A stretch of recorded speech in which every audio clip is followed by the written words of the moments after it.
हर खबर पर होगी आपकी पकड़। डाउनलोड कीजिए एबीपी लाइव ऐप। देश में कोरोना की कड़ी टूटने पर बड़ी कामयाबी देश को मिली है। आज 24 अप्रैल है। एक महीने पहले आज ही के दिन कोरोना को फैलने से रोकने के लिए प्रधानमंत्री नरेंद्र मोदी ने देश को लॉकडाउन का फैसला दिया था। और सुबह सुबह नमस्ते भारत पे आपके लिए ये बहुत अच्छी बहुत बड़ी खबर हम आपके लिए लेकर आए हैं। लॉकडाउन के एक महीने पूरे होने पर आज बहुत बड़ी खबर आई है। कोरोना का चेन टूट रहा है। लॉकडाउन की वजह से देश में कोरोना के फैलने की रफ्तार बेहद धीमी हो गई है, या यूं कहिए कि कोरोना का ग्राफ फ्लैट हो गया।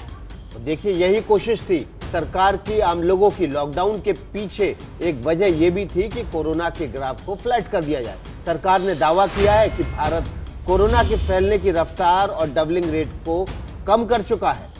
तो यही आज देश की सबसे अच्छी खबर है। 78 जिलों में 14 दिन से कोई नया केस नहीं आया है। ये वो 78 जिले थे जो अभी तक कोरोना संक्रमित थे। तो देखिए, हम लोग फ्लैटनिंग द कर्व की बात कर रहे थे। मकसद ये क्या था कि चेन को तोड़ना है। तो अब हम आपको ग्राफिक्स के जरिए समझा देते हैं कि किस तरीके से ये चेन टूटी है, या कहिए कोरोना की रफ्तार को धीमा कर दिया गया है। तो ये ग्राफिक्स के जरिए हम समझा रहे हैं आपको, लेकिन यकीन मानिए बहुत खुशी की बात है, इसीलिए चेहरे पर मुस्कान हम लोगों के लिए। देखिए, अच्छी खबर यह है कि 78 जिलों में पिछले 14 दिनों से, यानी 2 हफ्तों से कोई भी नया केस नहीं आया है, जो हमारे लिए एक बड़ी कामयाबी है। 251 जिलों में कोरोना का केस नहीं है, एक और बहुत बड़ी कामयाबी भारत के नाम। और इसके अलावा इस तरीके की बहुत सारी अच्छी खबरें निकल कर आ रही हैं। 24 घंटे में 388 मरीज ठीक हो चुके हैं कोरोना से, ये एक बहुत बड़ी बात है। और इसी तरीके से कोरोना से ठीक होने की दर 19.89% हो चुकी है। तो ये अच्छी खबर हम सुबह सुबह आपको दे रहे हैं नमस्ते भारत में। अब तक 4257 लोग कोरोना से ठीक हो चुके हैं। देखिए, मामले तो लगातार आ रहे हैं, लेकिन ठीक होने वाले भी इसमें शामिल है। ट्रांसमिशन रोकने और डबलिंग रेट को कम करने में हमें कामयाबी मिली है, और हमारा मकसद भी तो यही था, टू ब्रेक द चेन। तो देखिए, इसी तरीके से कोरोना पर अच्छी खबर हम आपको दे रहे हैं सुबह सुबह। देखिए, 15,000 टेस्ट जो हुए उसमें 4.5% लोग संक्रमित पाए गए। 24 मार्च की बात है ये। और अब 22 अप्रैल को क्या स्थिति है?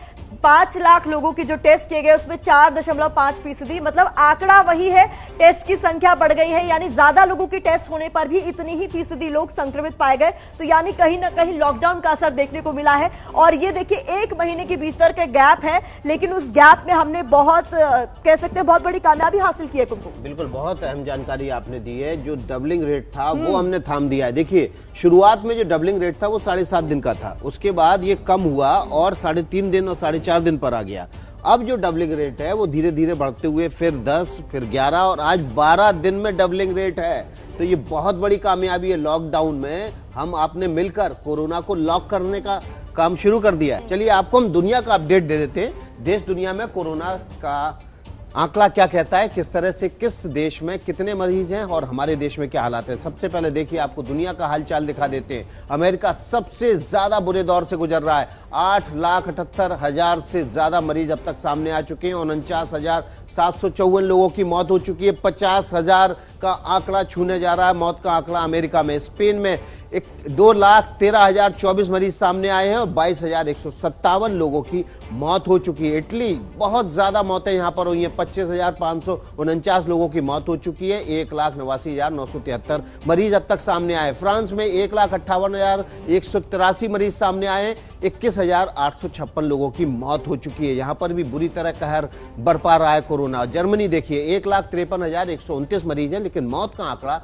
कंट्रोल है। 5575 लोगों की अब तक यहाँ मौत हुई है। बहुत ठीक हालात है यहाँ पर। ब्रिटेन सबसे ज्यादा तेजी से आगे, अगर यहाँ पर कोरोना का कहर पिछले 10 दिनों में हुआ है तो ब्रिटेन है। 1,38,000 से ज्यादा मरीज हैं और 18,778 लोगों की मौत हो चुकी है। भारत में 21,700 मरीज हैं, 686 लोगों की मौत हो चुकी है। तो हमने आपको ये आंकड़ों की नजर में दिखाया कि किस तरह से कोरोना पूरी दुनिया को अपनी चपेट में लिए हुए है। लेकिन भारत के लिए खुशी की बात है, भारत के लिए खुशी की बात यह है कि जो तेजी से सर्ज हुआ था, जो तेजी से आंकड़े बढ़ रहे थे, डबलिंग रेट को भारत ने कम करने में बड़ी फतेह हासिल की है।